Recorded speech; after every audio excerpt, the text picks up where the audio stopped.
Je suis en compagnie d'Hervé Yahi, le PDG d'Horizontal Software. Bonjour. Bonsoir. Heureux de vous retrouver pour cette troisième édition du Capital IT Exchange. On va parler de vos solutions de workforce management, des outils pour gérer les organisations et les activités humaines dans différentes organisations, avec plusieurs enjeux pour vous qu'on pourrait résumer par de la rupture et du renouvellement. Je vous laisse nous expliquer en quoi vos solutions sont des solutions de rupture.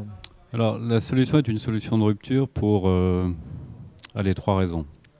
La première raison, c'est qu'on s'est rendu compte, lorsqu'on a créé Horizontal Software, que finalement, on était en train de répondre à un certain nombre de cahiers des charges déclarés infructueux par des grandes entreprises d'organisation. Par exemple. C'est-à-dire, je ne suis pas capable de gérer les tâches, activités et les moyens avec des outils de logique mathématique permettant de prendre des décisions. Et de prendre toujours la même décision de manière déterministe si les conditions sont les mêmes. Parce que c'est une question de puissance de calcul ? Parce que c'est une question de technologie, effectivement, de puissance de calcul. Si on veut commencer à gérer les moyens en plus du reste, ce qui est nouveau, il faut être capable de donner à l'utilisateur, qui a par ailleurs changé ses habitudes de consommation de logiciels avec le SaaS, mais c'est du delivery, le SaaS, c'est pas une techno, contrairement à ce qu'on pense souvent. Donc, quand on est cloud, il faut dans le cloud pouvoir appliquer des technologies qui relèvent de l'équivalent du parallélisme. On peut dire aujourd'hui que c'est quoi le parallélisme ? Il faut s'arrêter. Le parallélisme, il n'y a pas que des spécialistes en face. Alors, le parallélisme, c'est j'ai un programme qui s'exécute sur un monoprocesseur. Pas top.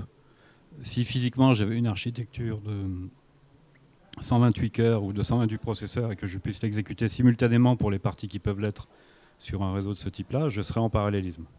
Donc l'idée, c'est de le faire virtuellement. Et on sait le faire virtuellement et on sait garantir ce qu'on appelle, c'est un peu compliqué, mais la portabilité binaire peut se garantir aussi bien en hardware que sur une vision équivalente software. C'est ça le point. Donc ça, c'est en effet la rupture.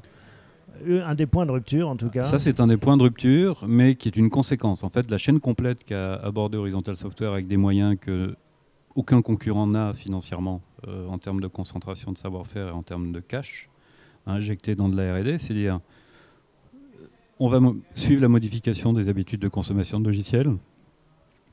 On est capable d'inventer un nouveau langage permettant de prendre en compte les métadonnées métier par métier, ainsi que les contraintes réglementaires, ainsi qu'un certain nombre d'autres données, et de les injecter directement dans des solvers de nouvelle génération qu'on est en train de développer aussi. Et ces solvers de nouvelle génération, ils vont devoir trouver leurs résultats via des outils de calcul qui seront dans le cloud. Voilà l'approche en fait. Alors, est-ce que vous aide à financer ça ? Vous dites les montants colossaux de R&D injectés, c'est notamment Oseo. C'est globalement Oseo, plus ce qu'on met nous-mêmes. On est, l'ordre de grandeur, c'est 20 millions d'euros. Ce qui est pas mal, donc, uniquement pour la partie Workforce Management. On est dans une logique de rupture avec 20 millions d'euros, on imagine bien. Le renouvellement, alors ça consiste en quoi ? Le renouvellement, c'est tout simplement que les utilisateurs ont des demandes de plus en plus précises. La donnée humaine est de plus en plus sensible et sa performance appliquée aux différents métiers de l'entreprise. Et ils veulent savoir faire de plus en plus de choses, y compris du recalcul ou de la simulation. Non plus sur 100 ou 200 personnes, mais sur 5 000, 10 000, 15 000 personnes. Chose qu'on ne fait jamais en réalité, qu'ils ne faisaient jamais. Et ça donne des demandes qui sont complexes à appréhender. Et surtout, ça oblige à être capable de formaliser les données et de capitaliser sur un savoir-faire métier pour arrêter de dire je suis un éditeur de logiciels, mais je fais 70% de services. Avec un enjeu pour vous, c'est de conquérir de nouveaux territoires, d'élargir finalement votre champ de compétences. Disons qu'on fait un passage dans le workforce management un peu classique parce qu'on y est obligé et avec un certain succès.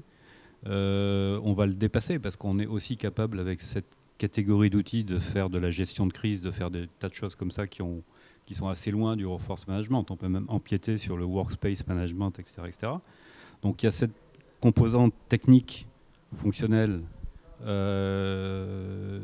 de nature de performance croisée avec les demandes des clients qui vont être je change mes habitudes mais je veux de plus en plus de fonctionnalités, ça c'est le premier point.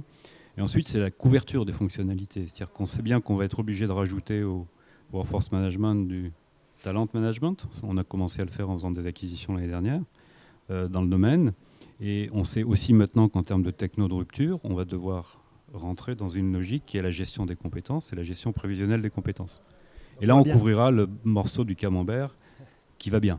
Bon, on voit bien que c'est une stratégie en 2 dimensions, Tout à fait. une abscisse, une ordonnée. Merci Hervé Yahi en tout cas, et puis on vous retrouve l'année prochaine pour voir comment tout ça évolue. Sans problème, encore plus connu sur le marché. Voilà. Merci. C'est ce qu'on vous souhaite, merci. Bonne soirée.